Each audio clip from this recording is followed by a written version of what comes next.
তিনটে মেরেছি, 10 হাত দূরে পড়েছে, 20 হাত দূরে পাখি আছে, ওই তিনটে ধরে আর একজন মেরেছে, পাখি লেগেছে। তীরটা আমার বাটা, আমি মারলাম না, ওই লোক মারলো পাখিটা। তীরটা আমার, পাখি আছে 20 হাত দূরে, আর আমার তিনটে পড়ে 10 হাত দূরে। ওই তিনটে আরেকজন তুলে মেরেছে তাকে, তাই ওই লোকটা পাখিটা মেরেছে, তীর বলো আমার, তাই না বাপ? আল্লাহ রাসূল বলছে, বাবা শোনো, আর কি বলবো, সব না ওই লোকটা দুনিয়া বেঁচে থাকতো, এর কথা ওর লাগাতো, ওর কথা দুনিয়াতে চুকুল করে ঝগড়া বিবাদ বাঁধিয়ে দিত।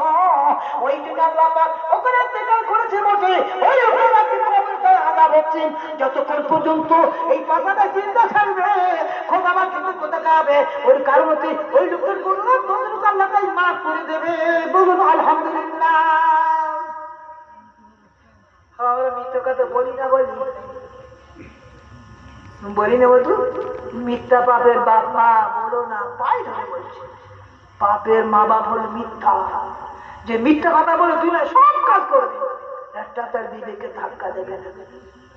আবার পেশা ফিরে সব পানি নাম নাই পয়সা তো কোনো হবেই।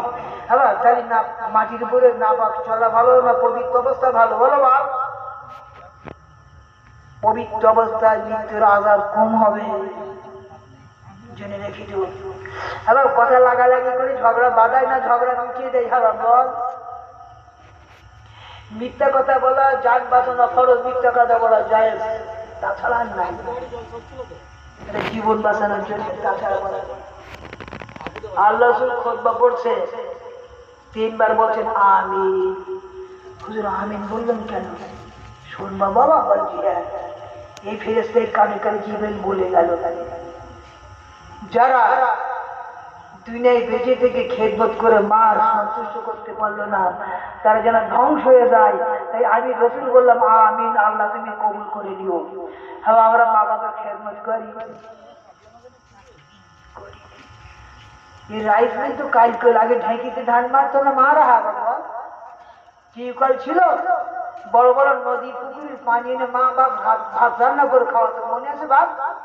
এখন মনে, এখন বাবুরা 9টা পর্যন্ত ঘুমাবে, 3 ঘন্টার দাঁতুল বিরাজ করবে, 1 ঘন্টা ফোন দেখবে, তারপর 12টায় ভাত চড়াবে, 13টায় ভাত হবে, স্বামী ঝগড়া বাঁধাবে। পুরো কি শয়তান, শুধু মা বাপের কথা শোনে, একটু আর ভালোবাসে না। ওদের কি মার দিতে সে যাচ্ছেন, এরম হয় না বাপ? এই দেশে ভালো, আমার দেশে চলো বাপ, না দেখাতে পারি মানালি জিদ করে ফেলবে। আমি কত অশান্তিতে আছি জানো বাবা? 5টা মেয়ে, একটা ছেলে, লাস্ট 25 বছর বয়স, 72 বছর। কিরা মোটা আমার ছেলে, রাজমিস্ত্রি, গাঁথা, ফুল কাটা, সব কাজ। আবার 2 ঘন্টা 3 ঘন্টা টাইম দেন, 10 কাঠা জমি ধান কাটবে, 10 কাঠা জমি আসবে, 1 লাখ সর্বকাজে শেষ। গ্রামে হ্যালো কালে বিয়ে করেছে কেরলা থেকে, হ্যালো কালের বিয়ে। এখন সব বেশি হ্যালো কালের বিয়ে না, আর বাপ মার লাগে হ্যালো কল। কি হবে বা ভালোবাসার বিয়ে, ছেটা লাঠি দিয়ে দেখবা বাবা যাইয়ে সুখী আছে নাকি? একটা ছেলে মরে গেছে 2.5 বছর বয়স, আমার ছেলে 4টা ছেলে, আমার 5টা ঘর অন্ধকার, কেউ নেই বাড়ি, মেয়েদের সব বিয়ে হয়ে গেছে, আমরা দুজনে থাকি। ছেলে শ্বশুর বাড়ি, 2.5 বছর বয়সে 17 কেজি ওজন আমার সামনে আছে, এত চেহারা সুন্দর খোদা দিয়ে এলো, নাম রেখে মেহরাব, অর্থাৎ সূর্যের জ্যোতি নাম রেখে। এই 2.5 বছর বয়সে কারোর সামনে ল্যাংটো হবে না, পেশাব করে বাথরুমে গিয়ে কি হতো আল্লাহ জানে। আপনি যাবেন বাম হাতে জিনিস দেবে না, যদিও দেয় ফেরত নেবার ডান হাতে। দাদু ওই জায়গায় আজান দিচ্ছে, আল্লাহ দিয়ে নাও বলবেন। আপনি যাবেন শুধু সন্তর্ক বলে দেন, হাত ধরে আঙুল ধরে টেনে আনবে, চেয়ার তো চাকাতে পারে না, ছেলে আমার এনে বলবে বাবু চা তৈরি করো, আমার কাকা এসেছে, খালা এসেছে বলবে। সেই ছেলে মরে গেল। আবার ছেলে হয়েছে 10 মাস বয়স, বসে বাপের বাড়ি, আজ 10 মাস কথা নেই, ছেলে বসে একটাই ছেলে। আমার কষ্ট হচ্ছে বাপ, তাদের কথা সব যা বলতে। এই মেয়েরা আসবে কষ্ট পাবে বলে 40 ছেলে যাবে লিখে দিন, ছেলে কষ্ট না পাই। 1 শতকের জমির দাম 1,40,000 টাকা, তার 40 জমির দাম কত বার? এইবার বলবে ভিটে লিখে দাও, ভিটে দিলেই তোমার তাড়িয়ে দেবে, গলা ঠাকা দেবে, খাওয়ার কষ্ট তার নেই। ছেলে শ্বশুর সব শিখছে, তাই দিয়ে সেখানে বসে। আবার আমি শান্তিতে আছি না কষ্ট আছি? বাপ কষ্ট। তাই বল জবাব, এরম যেন কেউ হয়েও না মধু, এরম কষ্ট যেন কেউ দিও না, এরম যখন করো না মা, আমার মধ্যে হয়ে যায়। সবাইকে ধৈর্য, সবাই আমি কি করবো? নওদা পড়া পাঁচ ভাই, 3 ভাই বাবার 3 জনের মধ্যে ঘরে যে শুয়ে পড়ে ঘুমো, আমি আমার গাড়িতে ছেলে বলবো আপু বাবারে গলায় দড়ি দেব, আর একজন ছেলে মেরে ফেলতে গলা দিয়ে ঘুটের মাথায় বাপের টাঙিয়ে রেখেছে। আমরা ছেলে আবার এত কষ্ট করছেন কার জন্য? ছেলে মেয়ের জন্য নাকি বাপ? বলো বাপ। অবশ্যই আল্লাহ পাকের বান্দা ওই সময়তে বাবাজিরা দোস্তেরাম কি তোমার কেমন আমিন বললেন? আল্লাহ পাক রাসূল বলছে বাবা তোমরা শোনো, এই যারা দুনিয়ায় বেঁচে থাকে রোজার মাঝে রোজা থেকে যারা আল্লাহ পাকের বান্দা সব ক্ষমাতে হতে পারো না, পাপ ক্ষমা করতে পারলো না, ওরা ধ্বংস হয়ে যাক। ফেরেশতা জিবরাইল বলে গেল, তাই আমি বললাম তাই আমিন। যাদের বাপ মা বেঁচে খেদমত করি তো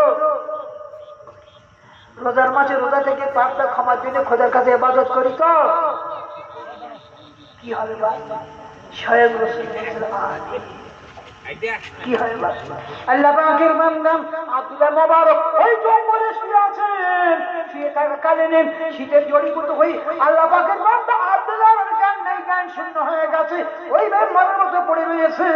আল্লাহ পাকের বান্দা আইবে বলে বেবিচারি করে বলে রয়েছে, তিন করে পথ বানাচ্ছে, ফজর হয়ে গেছে, ওই পড়ে আছে। আল্লাহ পাকের বান্দা বলছে আসসালাতু খায়রুম মিনান নাওম,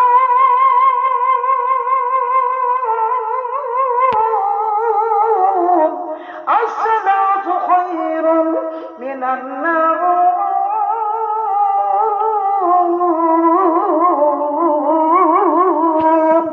এটা কখন বলে বাবা?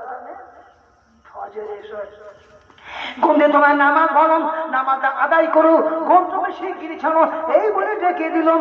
আর ওই সময় শয়তান বেশি ঘুম পড়ায় সকালবেলা, নাকি আব্বা বল? ইমানদারের লড়বে কারা? চোর ডাকাত যারা, দেখবেন ভোরবেলায় শয়তান বেশি ঘুম পাড়ায়। আল্লাহ পাকের বান্দা আব্দুল্লাহ মুবারক ওই সব উঠেছে বসে, একবার পূর্ব দিকে তাকায়, একবার পশ্চিম দিকে তাকায়, একবার উত্তর দিকে তাকায়, একবার দক্ষিণ দিকে থেকে মনে মনে ভাবি আল্লাহ তাআলা ওই নারী মধ্যে আকৃষ্ট হয়ে কুকাদা করে বলে ওই যে পথ করেছে সে তো এলো না, আমি তো মাথার মধ্যে পড়েছিলাম বসে, তখন কিছুক্ষণ পরে দেখে পূর্ব দিকে সূর্য উঠেছে, তখন কামছে আল্লাহ তাআলা নাসির রশিদ হয়ে শয়তানের চক্রান্ত পড়ে আইনা আবাদ চলে আমি সারাটা বেবিচারি করে বলে ওই নারী পথে একবার ছেড়ে যে পথ করে ফিরে সকাল হয়ে গেছে, সূর্য উঠে গেছে, আজের আযান, জোহরের আযান, ফজরের আযান, ইশার আযান আমি উপলব্ধি করতে পারিনি। সূর্য চোখে দেখতে পেলাম, তখন আমি জানতে পারলাম এটি ফজরের আযান হয়েছে। আল্লাহ তাআলা আমি কি ভুল করেছি খোদা গো, আপনাকে পাওয়ার জন্য, আপনার রাজি করার জন্য, আপনার সন্তুষ্ট করার জন্য আমি জীবনে আপনাকে জেগে জেগে কাটাতে পারিনি। আল্লাহ তাআলা আপনাদের কাছে কত বড় আসামি, আল্লাহ ক্ষমা করে দাও তুমি। ওই সময়তে আল্লাহর বান্দা আব্দুল্লাহ মুবারক সেই দিন তওবা করবে। ওই তওবা করার কারণ যে গাছের ডালে ঝড় লেগেছে, ডালটা ভাঙিনি বাটে, ওই গাছটা শক্ত হয়ে যায়, ওই বান্দা ঠ্যাক খেয়েছে, এই গাছে ভুল বুঝতে পেরেছে। আল্লাহ পাক বলে ফাজ করুন আজ করুন অস্করুন ওয়ালা তাকফুরুন। আল্লাহর বান্দা যদি তুমি আমার স্মরণ করো আমি তোমার স্মরণ করবো, তুমি আমার একবার ডাকবা আমি তোমাকে 10 বার ডাকবো, আমার শুনে লাশুকরি কোনো নাম। আল্লাহ পাকের বান্দা ভুলগুলো জানতে পেরেছেন, আল্লাহকে পাওয়ার জন্য, রাজি করার জন্য আল্লাহর বান্দা ইবাদতে মশগুল হয়ে গেছে। বলুন আলহামদুলিল্লাহ। এই যে পাপ করেছে এইবার ভালো হওয়ার জন্য চেষ্টা নেবে না রে বাবা? নিশ্চয়ই নেবে। ভাইরা জেনে নাম আল্লাহ পাকের বান্দা ওই সময়তে মনে মনে ভাবছে আমি একটু হজে যাবো, যদি না যেতে পারি হাজিদের মতো করি আমি চুল কাটবো না, আমি নখ কাটবো না, যতক্ষণ হজে যেতে